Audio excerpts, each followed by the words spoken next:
Hello friends, ये account assistant की आपका अगला लेक्चर है।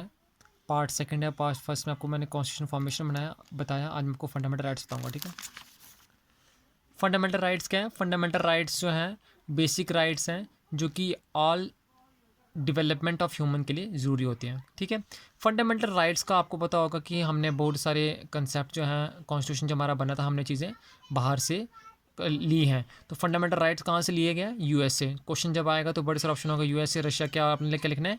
USA. Fundamental rights have been brought from USA. ठीक है, यूएसए में क्या था? बिल ऑफ राइट्स था, वहीं से निकला फंडामेंटल राइट्स यूएसए का, वहीं से हमने फंडामेंटल राइट्स लिए। ठीक है, हमारे कॉन्स्टिट्यूशन में किस में है? पार्ट थर्ड जो है, पार्ट तीसरा पार्ट जो है उसमें फंडामेंटल राइट्स हमारे डिफाइन किए गए कॉन्स्टिट्यूशन में।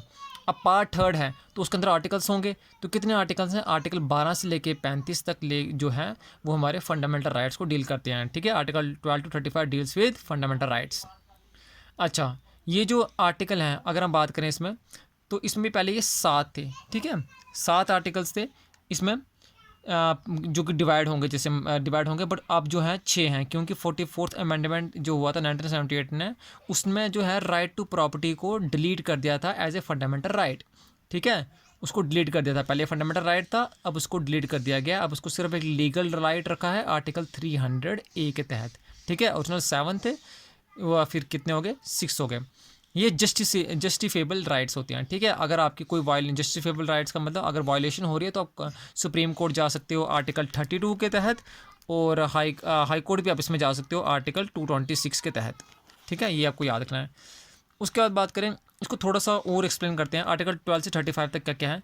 आर्टिकल 12 और 13, 12 डिफाइन करता है स्टेट। ये बताएगा स्टेट के बारे में। स्टेट क्या है? स्टेट बहुत सी होती है। स्टेट आपकी यूनियन गवर्नमेंट भी होती है, स्टेट गवर्नमेंट भी होती है, बाय लॉज को भी स्टेट बोलते हैं। ठीक है, तो आइडिया रखना है बस। आर्टिकल 12 डिफाइन करता है स्टेट को। आर्टिकल 13 जो है वो प्रोहिबिट करता है स्टेट को कि आप कोई भी ऐसा लॉ नहीं बना सकते जो फंडामेंटल राइट के वायलेट करे। ठीक है, तो आर्टिकल 13 क्या रखोगे आप याद? प्रोहिबिट स्टेट को। अच्छा, अब जो मैंने आपको बोला ये ओरिजिनल 7 थे। आर्टिकल 12 से 35 जो है इनको डिवाइड किया गया 7 में टोटल। अब कितने हैं? 6। तो अब वो कौन कौन से चाहिए हैं?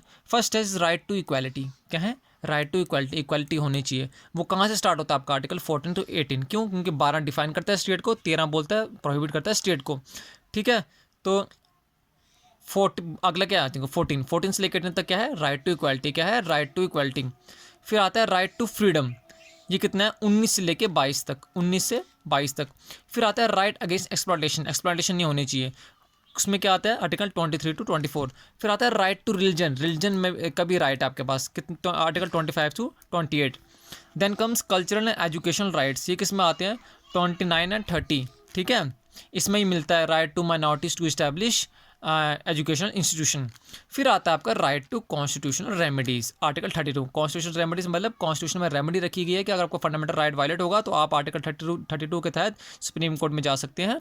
ठीक है, तो आपको ये चीज़ याद रखनी है। ठीक है, अगला थोड़ा और एक्सप्लेन करते हैं इसको।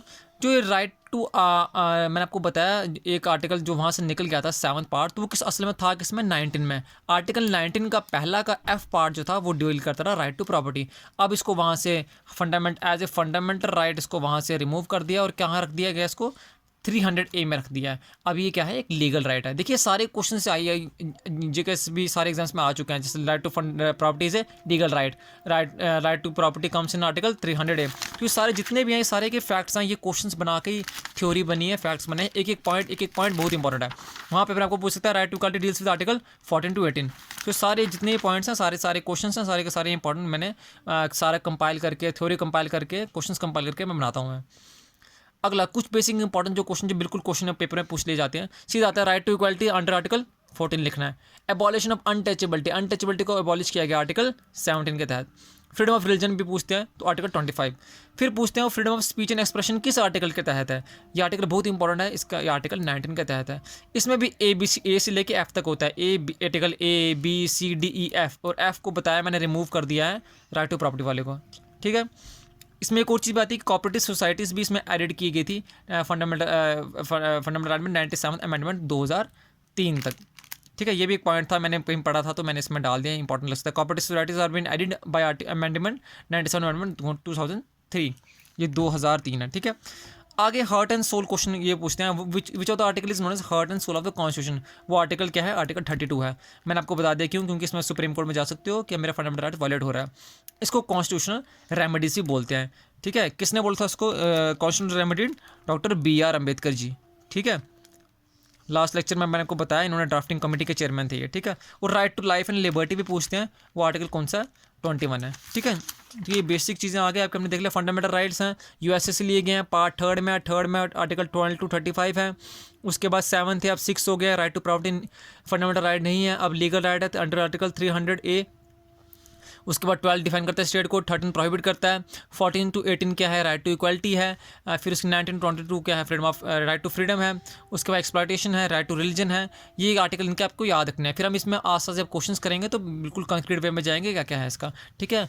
आप ये आपको अगर वीडियो अच्छी लगी हो तो लाइक एंड शेयर कर दीजिए, कमेंट कर दीजिए, मेरे इंस्टाग्राम को फॉलो कीजिए और शेयर कर दीजिए ताकि नीडी लोगों को तक मेरी वीडियो पहुँच जाए। Thank you so much.